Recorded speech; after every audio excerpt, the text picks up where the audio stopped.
Magandang araw sa inyo mga kaibigan. Itong ating almusalita sa araw na ito, January 16. Ang ebanghelyo natin ay Mark 1:40-45. Ako po si Father Luciano Feloni mula sa Diocese ng Novaliches. Sabi ng ebanghelyo, as Jesus sent the man away, he sternly warned him, "Don't tell anyone about this, but go and show yourself to the priest, and for the cleansing, bring the offering." Napakagandang reminder. Kapag natanggap ka ng biyaya mula sa Panginoon, mag-offer ka naman.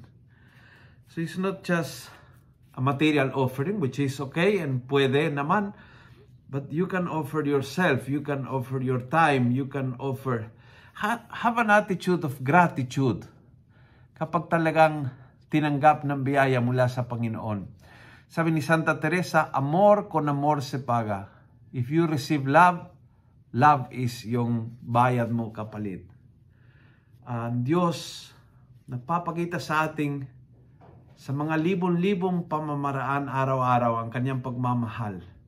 Daming biyaya, pamilya, kalusugan, pananampalataya, trabaho. Napakaraming biyaya, mga kaibigan, pagkain, napakaraming araw-araw pinakita ng Diyos ng kanyang awa at habag sa atin. Napakaraming second chances, napakaraming kapatawaran sa tuwing tayo nakakasala, napakaraming pagmamahal ng Diyos sa atin. Go and bring your offering. Go and pay it forward. Magbigay ka naman, mag-share ka naman ng iyong buhay, ng iyong panahon, ng iyong talino, ng iyong pera, ng iyong whatever it is. Pay it forward. Be a grateful person na nagbibigay sa iba dahil napakarami ang natanggap niya mula sa Panginoon.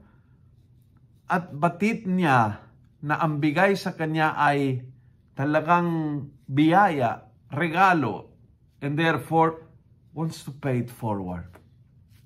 A gratitude in the heart prompts a Christian to offer himself or herself time, talent, and treasure sa paglilingkod sa Diyos. At kung nagustuhan mo ang reflection na ito, pass it on. Punuin natin ang good news sa social media. Gawin natin viral, araw-araw ang salita ng Diyos. And God bless.